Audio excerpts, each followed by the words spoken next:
అటువంటి ఆలోచన టైంలో ఏమనిపించింది ఇంట్లో చుట్టుపక్కల వాళ్ళకి కానీ దోస్తులకు కానీ ఇంకెవరికి? ఏమీ అనిపించలేదు. జీవితం సరే ఇప్పుడు మారుతున్న పరిస్థితుల దృష్ట్యా ఆలోచన దృష్ట్యా ఇప్పుడు ప్రజల పాట పాడాలి, ప్రజల బాణి వినిపించాలి. సేమ్ టైం కాలం కలిసి వచ్చే అవకాశాలు వస్తే నాలాంటి ఎంతోమందిని చట్టసభల్లోకి తీసుకెళ్ళాలి. బాబాసాహెబ్ అంబేద్కర్ ఐడియాలజీకి వచ్చిన తర్వాత ఓటు అనే ఆయుధం ఏంటిది అని తెలుసుకున్న తర్వాత కానీ నాలో మార్పు వచ్చింది. అంతకుముందు నాకు ఎర్రస్తూపం కనపడితేనే ఆనందం. నా పేరు కూడా కామ్రేడ్ ఏపూరు సోమన్న అని ఉంటే ఎంత బాగుండు అనుకునేవాడినే కదా, ఆలోచనతో వచ్చినటువంటి వాడిని. అందువల్ల అప్పుడు కుటుంబం ఫ్యామిలీ ఎవరు కనపడరు ఆ సిచ్యువేషన్లో ఉన్నప్పుడు. అందువల్ల నేను ఇలా ఒకవేళ కాంగ్రెస్ పార్టీలో రాజకీయంగా కొనసాగుతున్నప్పటికి కూడా నాకు తిరుగుబాటు ధోరణి, విప్లవ ధోరణి అనేది నా ప్రాణం. అది నాకు బాల్యంలో నాకు అబ్బినటువంటి ఇది, అది నా దాంట్లో బాటలోకి వెళ్ళి పోదు. అది అట్లని కాంగ్రెస్ పార్టీ అద్భుతంగా ఇవాళ డెమోక్రసీని, భారత రాజ్యాంగాన్ని గౌరవిస్తూ బాబాసాహెబ్ అంబేద్కర్ ఐడియాలజీని ప్రజల్లోకి తీసుకుపోయే ప్రయత్నం ఇవాళ రాహుల్ గాంధీ నాయకత్వంలో జరుగుతూ ఉంది. సామాజిక న్యాయానికి పెద్దపీట వేశారు. ఇవాళ బహుజన మా బతుకెన్నడు మారు అని మేము పాటలు పాడాం. 42% ఇవాళ బీసీలకు రిజర్వేషన్ వచ్చింది. 30 ఏళ్ళుగా ఎయిరే దండోరా నా మాదిగన్నల దండోరా అని చెప్పి రోడ్ల మీద ఉద్యమాలు చేసినాం. ఇవాళ రేవంత్ అన్న ప్రభుత్వం వచ్చిన తర్వాత ఎస్సీల ఏబిసిడీల వర్గీకరణ అమలు చేసింది. ఇవన్నీ కొన్ని చారిత్రాత్మకమైన కార్యక్రమాలు వచ్చినప్పుడు నాలాంటి వాళ్ళం సపోర్ట్ చేయకుండా ఇది నిజాన్ని నిజంగా ప్రజల్లోకి తీసుకుపోకుండా ఉండలేం. కానీ సోమన్న బేసిక్గా మీలాంటి వాళ్ళు కానీ లేకపోతే సామాజిక ఈ స్పృహ కలిగిన వాళ్ళు, కళాకారులు, కామ్రేడ్లు అని చెప్పేటువంటి ఈ పదం అంతా కూడా ఈ ఫ్యాసిస్టు ప్రభుత్వాలకి, ఈ ఒక కుటుంబ పాలనకి వ్యతిరేకమే కదా. నీకు ఎట్లా వచ్చింది మళ్ళీ రాజకీయం కాంగ్రెస్ పార్టీకి పోయింది? గతంలో చాలా పార్టీలో తిరిగినావు. గద్దరన్నే స్ఫూర్తి. అవునా? మా గద్దరన్నే స్ఫూర్తి. ఏం చెప్తుండే అన్న? క్లారిటీగా చెప్పాడు, ఈ దేశంలో బుల్లెట్ ద్వారా ఏం చేయలేం. నేను ప్రాక్టికల్గా చెప్తున్నాను, నేను ప్రాక్టికల్ ఎలా చెప్తున్నాను, ఇగో కాన్సరామ్ చేసి చూపించాడు, బ్యాలెట్ అనే పదం చూపించాడు. నేను ప్రాక్టికల్ చేసి చూసి చెప్తున్నాను. నేను బాబాసాహెబ్ అంబేద్కర్ ఇచ్చినటువంటి ఓటు హక్కు ద్వారా ఇక్కడ రాజ్యం సాధించవచ్చు. మనం బుల్లెట్ పట్టుకోవడం ద్వారా రక్తపాతమై మన జాతులు, మన వర్గాలు పీడన లేకుండా చనిపోవడమే పరిష్కారం అయితే తప్ప సమస్య పరిష్కారం కాదు. ఆ దాఖలాలు కనపడట్లేవు ఎక్కడ కూడా. అందువల్ల మనం బ్యాలెట్ వైపు పోవాలనేటువంటి ఆలోచన నేను గద్దరన్న నుంచి నేర్చుకున్నది. నేను కాన్సీరామ్ జీవితం స్టడీ చేసి నేర్చుకున్నది. నేను బాబాసాహెబ్ అంబేద్కర్ జీవితాన్ని స్టడీ చేసి నేర్చుకున్నాను. ముఖ్యంగా ప్రధానంగా అన్నిటికంటే కూడా ఇండియాలో ఏం చేయాలని చెప్పి కులం, వర్గం రెండు పోరాటాలు, జమిలి పోరాటాలు నడవాలని చెప్పిన మారోజు వీరన్న ఐడియాలజీని చదువుకునేటువంటి వాళ్ళం కనుక ఆ క్రమేపీ వస్తున్న క్రమంలో 2004 వరకు ఒక ఆ ఐడియాలజీ ఉన్నటువంటి మేము ఆ 4 తర్వాత మాలో మార్పు వచ్చింది. సామాజిక విప్లవోద్యమాలు నడవడం, సమాజంలో కుల సంఘాలు నడవం, అస్తిత్వ పోరాటాలు నడవం, హక్కుల పోరాటాలు నడవం, ఈ అన్నిటి కోసం మా గొంతును గలంగా విప్పడం మేము పనిగా పెట్టుకున్నాం. ఆ ప్రజా ఉద్యమాల్లో ఎప్పుడైతే వచ్చామో మా తండాల మా రాజ్యం, మా ఓట్లతో మా శాతం మాకు కావాలి, మా వాటా మాకు కావాలి, జనాభా ప్రాతిపదికన మా హక్కులు మాకు ఉండాలి, ఈ నినాదం తెర మీదకి రావడం ద్వారా మా లైన్ అంతా ఇటువైపు అయిపోయింది. ఎస్, ఖచ్చితంగా మనం ఇక్కడ ఉండాలి, మనం అడవుల్లో పోయి చనిపోవడం కాదు, గ్రామాల్లోనే ఉండాలి, గ్రామాల్లో జరిగే అన్యాయాలను ఎదిరించాలి, అక్రమాలను ఎదిరించాలి, బాబాసాహెబ్ అంబేద్కర్ ఇచ్చిన ఓటక్కును ఉపయోగించుకునే ఇవాళ రాజ్యంలోకి వెళ్ళాలి అనేటువంటి ఒక కాన్సెప్ట్తో మేము ఇటు మళ్ళాం. రైట్, మాటైనా పాటన ఏపూరు సోమన్నకి పెట్టింది పేరు. కానీ ఒక్కసారి మనం మారోజు వీరన్న పేరు తీసుకున్నాం కాబట్టి బహుజన ఉద్యమాలన్నా తెలంగాణ ఉద్యమాలన్నా డెఫినెట్గా మారోజు వీరన్న గుర్తు చేసుకోవాల్సిందే. ఒకసారి నువ్వు పాడిన పాట మారోజు వీరన్న గురించి ఒక 2 లైన్లు మంచిగా గుర్తు చేసుకుని పాడుకుందాం. బహుజన విప్లవ కెరటం మారోజు వీరన్న, అనగారిన ప్రజల గుండె తరువే మాయ.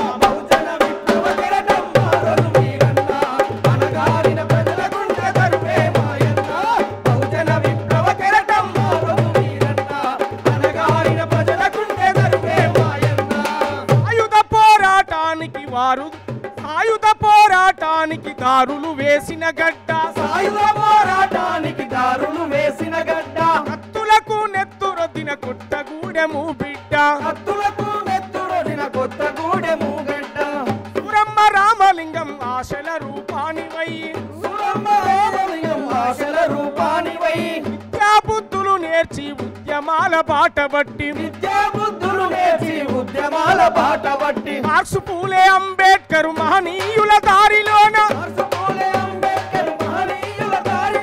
మరో పోరు నిర్మాణం సిద్ధాంతం రాసినాడు. బహుజన విప్లవ కెరటం మారోజు వీరన్న, అనగారిన ప్రజల గుండె తరువే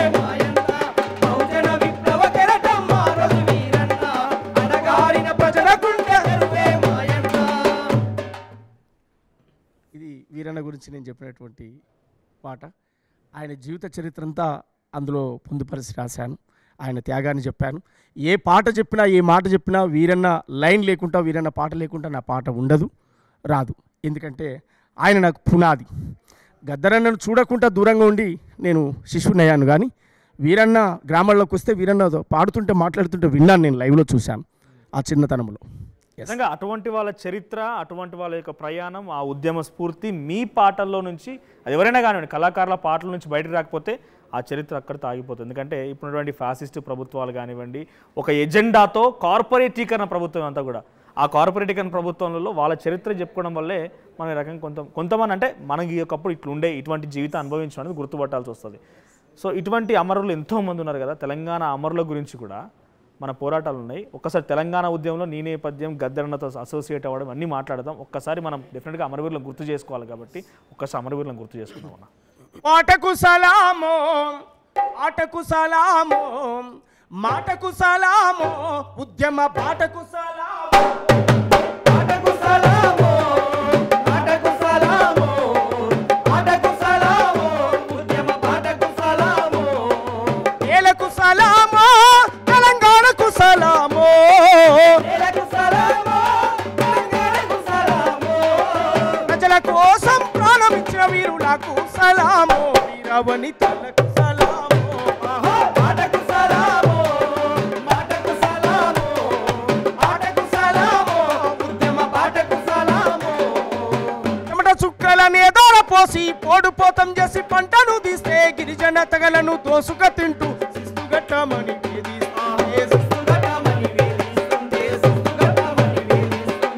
ఒక తీరపై కత్తులు దూసి కథనానికి సిద్ధమైన అమ్మలు సమ్మక్కకు సలామో, సారక్కకు సలామో, సమ్మక్కకు సలామో, సారక్కకు సలామో, సమ్మక్కకు సలామో, సారక్కకు సలామో, మొగలాయి రాజులతో యుద్ధం చేసి పడుగులనందరిని సిద్ధం చేసి గోల్కొండపై పాదం మోపి బహుజన రాజ్యం జెండను బాతి, బహుజన రాజ్యం జెండను బాతి, బహుజన రాజ్యం జెండను బాతి, స్వయం పాలన సైరను ఊది సామాజిక న్యాయం పంచిన పాపన్నకు సలామో, పాపన్నకు సలామో, పౌరుషానికి సలామో, పాపన్నకు సలామో, పౌరుషానికి సలామో, మలకలను ఏకం చేసి రోకలి బండలు చేతుల బట్టి దొరభూస్వాములకెదురుగా నిలిచి భూమి భుక్తికై పోరును నడిపి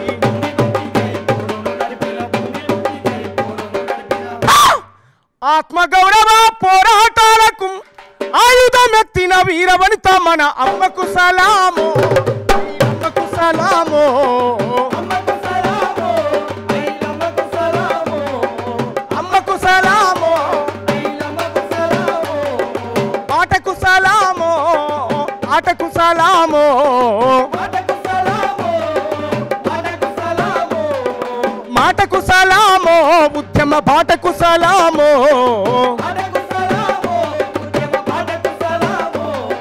నేలకు సలామో, తెలంగాణకు సలామో,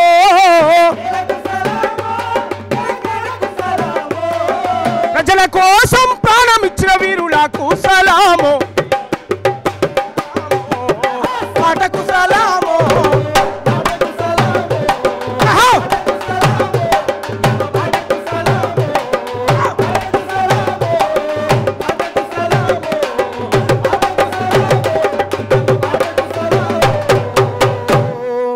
జోహార్ తెలంగాణ మన వీరులకు, జోహార్ జోహార్. డెఫినెట్గా తెలంగాణ రాష్ట్రం అంటే 60 ఏళ్ల చరిత్ర. ఒక్కరు గారు ఇద్దరు కాదు, కొన్ని వేలాది మంది మరణిస్తే ఈరోజు తెలంగాణ రాష్ట్రం సిద్ధించింది. ఆ తెలంగాణ రాష్ట్రం రోజు చాలా గర్వంగా తెలంగాణ కళాకారుడు అని కానీ, తెలంగాణ రాష్ట్రం అని, తెలంగాణ ప్రభుత్వం అని చెప్పుకోగలుగుతున్నాం. వారందరికీ కూడా డెఫినెట్గా ఒక్కసారి మనం నివాళులు అర్పించాల్సిందే. జోహార్ తెలంగాణ మన వీరులకు. దాంట్లో ఏపూరు సోమన్ లాంటి కొన్ని వేలాది మంది ఉద్యమాలలో నిజంగా నాకు తెలిసి ఎన్నిసార్లు జైలుకు పోయిర్రో, ఎన్నిసార్లు తిండి తిప్పలు మాని స్టేజ్ల మీద ఎగిరిర్రో, ఇవన్నీ తలుచుకుంటే ఒక రకంగా మనకు ప్రత్యక్షంగా దాంట్లోకి వెళ్ళి అనుభవించిన వారు, చూసిన వారు అడిగితే ఒక డైరెక్ట్గా కన్నీళ్ళు పెట్టుకుంటారు. ఒకసారి ఏపూరు సోమన్ అడుగుదాం. సోమన 60 ఏళ్ళ ఉద్యమం కదా, మలిదశ ఉద్యమంలో తెలంగాణ రాష్ట్రం సిద్ధించింది. నువ్వు చెప్తున్నటువంటి ఆ రోజు వీరన్న కానీ, గద్దరన్న కానీ అందరూ కూడా ఇప్పుడెప్పటి నుంచో పోరాడుతున్న 60 ఏళ్ళ నుంచి అని అంటే దాదాపు ఉన్న దాంట్లో ఒక 10 మంది 20 మంది ఉన్నారు అప్పటి నుంచి పోరాడిన వాళ్ళు. సో తెలంగాణ ఉద్యమం గురించి చెప్పాలంటే ఫస్ట్ నీకు గుర్తుకొచ్చేది ఏంటి? తెలంగాణ ఉద్యమం గురించి చెప్పాలంటే నాకు గుర్తుకొచ్చేది అమరవీరుల త్యాగాలు. వారు మేము బతికున్నాం, ఇలా వారి గానాన్ని పాడుతున్నాం, వారి త్యాగాలను చెప్తున్నాం. వారి ప్రాణాలను గడ్డిపోచతో సమానంగా తృణప్రాయంగా వారి ప్రాణాలు అర్పించారు. తెలంగాణ ఉద్యమం అంటే గుర్తొచ్చేది ఏంటి? ప్రాణాన్ని మించింది ఈ సృష్టిలో ఏముంది? ప్రాణాన్నే ఇచ్చారు. ఇక దాన్ని ఇంకా అంతకంటే ఏం చెప్పలేము ఒక మనిషి గురించి. అందువల్ల తెలంగాణ ఉద్యమం అంటే గుర్తొచ్చేది చనిపోయిన అమరుల త్యాగాలు, వీధిన పడ్డ రోడ్డు మీద పడ్డ వారి కుటుంబాలు, వారి జీవితాలు. ఒక ఇంట్లో ఎదిగిన కొడుకు పోతే ఆ తల్లి బాధ తండ్రి బాధ ఏంటో అర్థమవుతుంది. ఇవాళ 1200 మందికి పైగా ఆ కుటుంబాల పరిస్థితి ఏంది, వారి రోదన ఏంది. అలాంటి విషయాలకు పరిష్కారం జరగాలి. అమరవీరుల కుటుంబాలకు న్యాయం జరగాలి. జరిగినప్పుడే వచ్చిన తెలంగాణకు అర్థం ఉంటుందని కూడా మేము అనేక పాటల రూపాల్లో పాడుతూ ప్రజలను చైతన్యవంతు చేస్తున్నటువంటి పరిస్థితి ఉంది. అందువల్ల తెలంగాణ ఉద్యమంలో జనహోరు సంద్రమై ఎగిసాటి కెరటమై త్యాగాల వీణపై రాగాల రాసులై 3.5 కోట్ల గొంతుల కాటై ప్రజా తెలంగాణ పల్లవందుకొని నా వజాగుతుంది కొత్త పోరాటతో వజుగుతుంది బిడ్డ.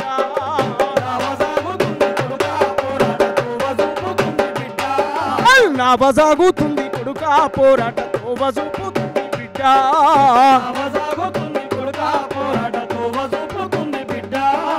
పోరు సాగుతుంది కొడుక తెలంగాణ హోరు సాగుతుంది బిడ్డ.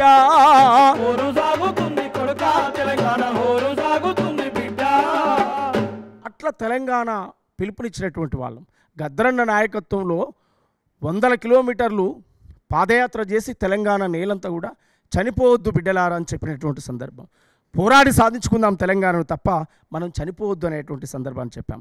ఇవాళ తెలంగాణ రాష్ట్రం రావడానికి అమరవీరుల త్యాగాలే కారణం.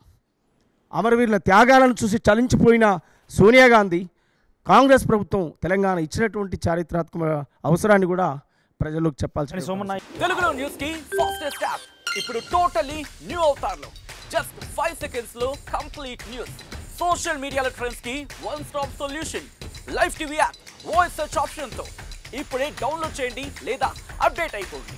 యాప్ లింక్ డిస్క్రిప్షన్ లో ఉంది.